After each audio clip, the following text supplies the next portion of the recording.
Cing.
Murid dapat membedakan mesin cerdas dan non cerdas. Yang ketiga, murid dapat memberikan contoh penerapan penggunaan KA di kehidupan sehari-hari.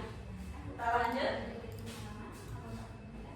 Nah, sebelum kita belajar coding, ada lagu kita nyanyi bersama-sama ya.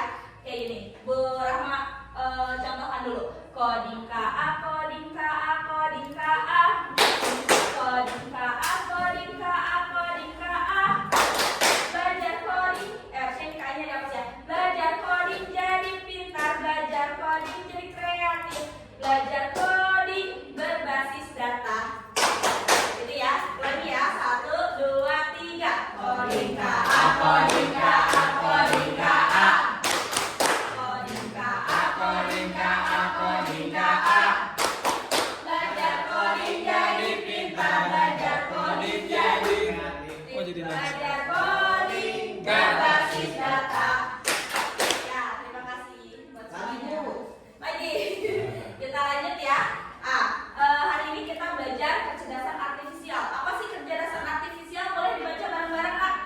KA adalah teknologi yang membuat mesin atau komputer bisa berjalan dengan data, mengenali pola dan mengambil keputusan tanpa selalu berintervensi. Ya, KA adalah teknologi yang membuat mesin atau komputer itu belajar dari data-data yang kita buat. Nah, mengenali pola dan mengambil keputusan tanpa kita harus perintah. Contohnya nih, kalian suka nonton YouTube kan di rumah? Suka. Apabila kalian nonton YouTube, kalian cari lagu anak-anak. Pasti YouTube akan merekomendasikan lagu anak-anak. Nah, itu YouTube belajar dari data yang kita berikan. Kita lanjutkan ya. Nah, di sini ada Google Translate sama Google Maps bisa memprediksi waktu perjalanan. Nah, di sini contoh lain penggunaan KA yaitu ada Siri sama Google Assistant. Sekarang sudah bisa ya. Kita kalau mau cari Siri di mana restoran terdekat, nanti dia langsung ke Google Maps. Dan Google Assistant juga sama. Nah, selanjutnya karakteristik kecerdasan artifisial. Yang pertama itu belajar dari data yang kita berikan. Semakin banyak data yang kalian berikan, maka KA itu akan semakin pintar. Yang kedua, beradaptasi dan memperbaiki diri dari kesalahan. Yang ketiga, menggunakan algoritma untuk memprediksi sesuatu. Dan yang keempat, mengenal pola dan mengambil keputusan otomatis.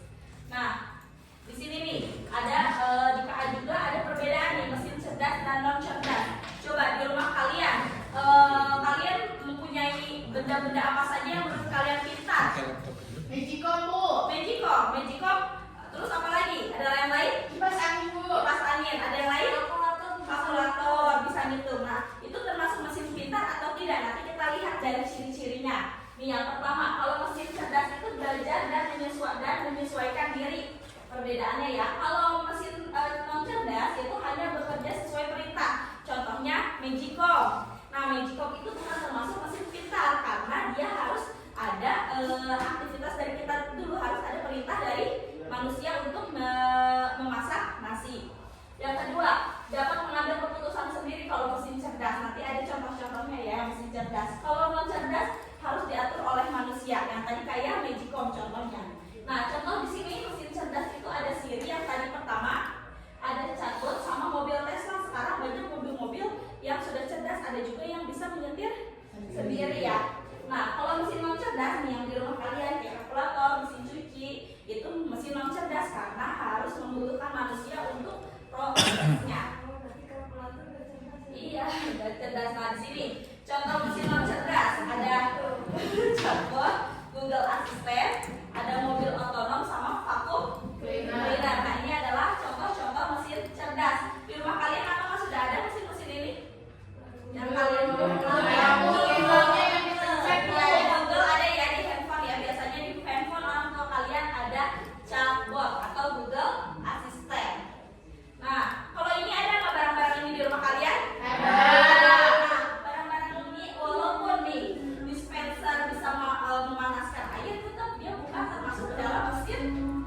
Masuk. Nah, sekarang kita main games dulu ya, Nak ya.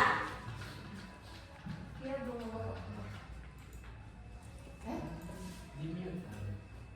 Nah, di sini ada yang mau coba main gamesnya, mau maju?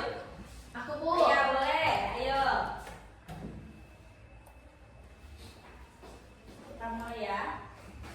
Nanti yang lain bisa bantu. Bisa nggak jawabnya, Nak? Yeay, lihat siapa lagi? Aku. Ya, boleh. Malu kayak orang yang punya dikasih. Ya, minta. Ada lagi yang maju? Ya, boleh. Ayo. Nah, aplikasi penerjemah bahasa di ponsel. Oh iya, Bu. Apa ya? Yeay, pintar. Ada lagi? Ayo.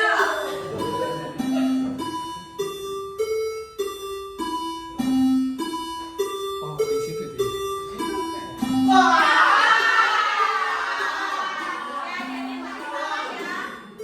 Kalau mobil, nah ini lanjut siapa mau jawab? Ya boleh. Iya yang bisa diri sendiri. Ada lagi yang mau jawab? Aku mau dijawab bareng-bareng. Kita jawab bareng ya. Pembuka kaleng manual. Ada orangnya. Ya lanjut. Program komputer yang memprediksi cuaca. Ya, pintar. Mesin ketik manual? Tidak. Selanjutnya, sistem rekomendasi film layanan streaming yang tadi kalau YouTube. Sudah. Nah, yang terakhir, jam dinding analog. Jam dinding. Iya, jam dinding analog. Tidak. Ya, pintar. Tepuk tangan buat kita semua. Ya, jadi hampir kita sini sudah paham ya perbedaan mesin cerdas dan mesin non cerdas. Ada, Bu. Kita lanjutkan ya.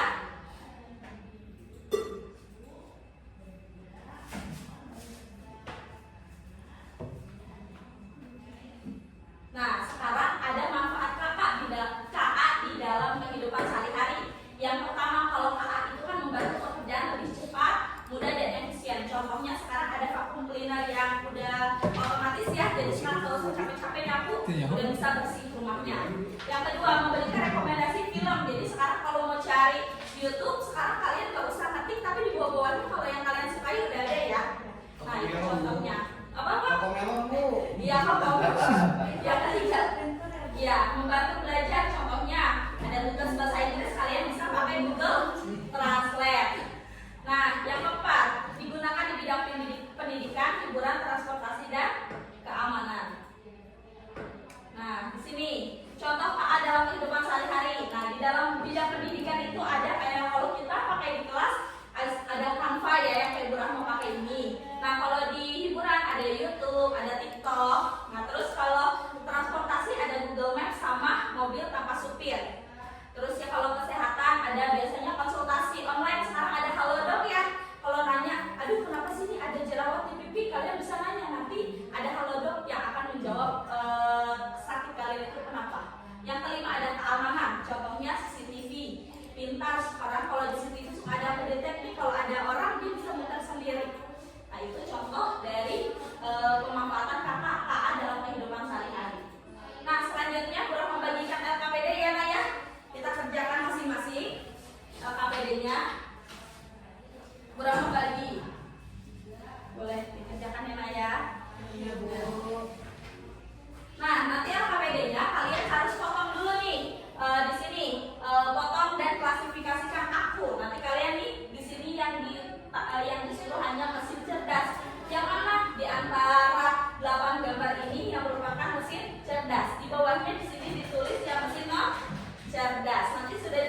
kelangkaan di kehidupan sehari-hari.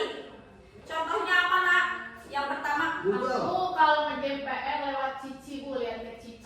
bisa ya, ada jawabannya. Ada yang lain? Nonton YouTube, Bu. Nonton YouTube. Ada yang lain? Dengar musik tuh di Spotify. Iya, boleh. Nah itu adalah contoh penerapan di kehidupan sehari-hari. Ya, cukup sekian pembelajaran hari ini. Kita berdoa dulu ya sebelum pulang. Boleh dipimpin ketua kelas? Duduk siap. Berdoa mulai.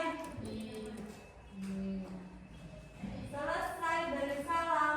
Assalamualaikum warahmatullahi wabarakatuh. Waalaikumsalam warahmatullahi wabarakatuh. Sampai berjumpa di pertemuan selanjutnya.